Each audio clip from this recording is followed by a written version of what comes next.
It's time! And by that I mean it's time to visit one of my favoriteest movies of all time. Except surprisingly, it's not in my top 10 favorite films, but it's solidly in my top 15. Which should tell you how passionate I am about the movies I love. Anyway, let's take it back to 1985. Or 86, depending on the website. Did you want to say hi to the peoples? Say hi, people! You can say hi. You've been mouthy all day. Sorry for the interruption. I don't know what his deal is today.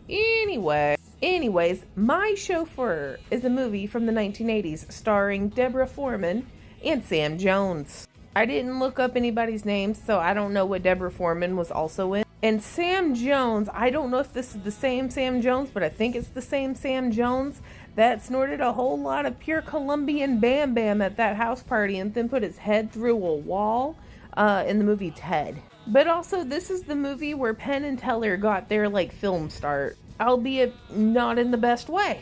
Which, I gotta put a warning on here for everybody. This is very 80s coded.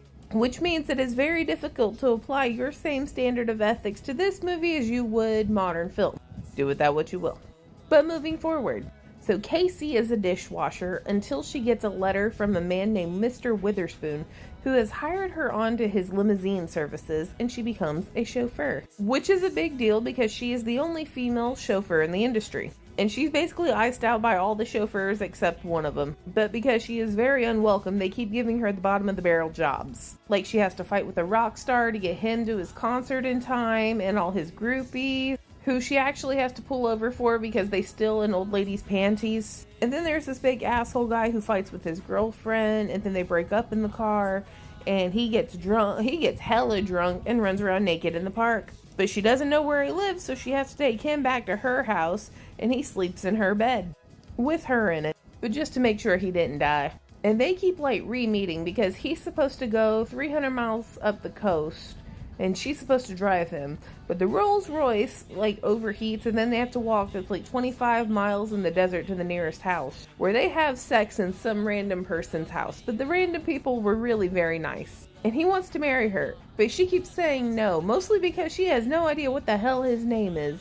And then she picks up Penn and Teller, which Penn is some sort of pimp, and Teller is I think a Saudi Arabian prince. To which they go clubbing and pick up women. But apparently the embassy did not know that, and they thought he got kidnapped, which he kind of did.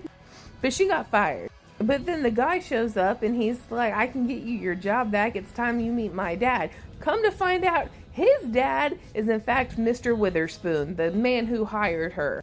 And then they decide they want to get married, but then Mr. Witherspoon has to sit them down. And he's like, Casey, I've known you for a long ass time because your mother was the housekeeper here.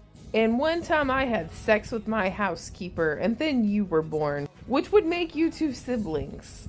And they're like, oh well, they already had sex. They also didn't seem that concerned. But then one of the other drivers, one who was particularly mean to Casey, came up and he's like, well, here's the thing. I was married to the housekeeper who was Casey's mom, and she was pregnant well before you two had an affair. So that makes him, his name is Giles, that makes him Casey's dad. But also, possibly not, because it come to find out, she was also sleeping with Mr. Witherspoon's valet. Basically, she slept with a lot of people in the house, but as far as we know, and as far as we are led to believe, Giles is her dad. And then they get married. The end. Of course, I like it. This woman is the most Sagittarius-coded Sagittarius in the history of Sagittariuses that could Sagittarius. And the music is great. And the cars are cool. And the fashion is hot. And we have a lady breaking glass ceilings and shit. Also, there's 80s boobs. And everybody knows 80s boobs were different. Solid 10 out of 10 for me. But keep in mind, this is a product of the 80s. But 10 out of 10. Okay, bye. That's a blue lady with a blue dog. That's 20,000 points. Now all I need to find is a one-legged nun walking a goat, and I win.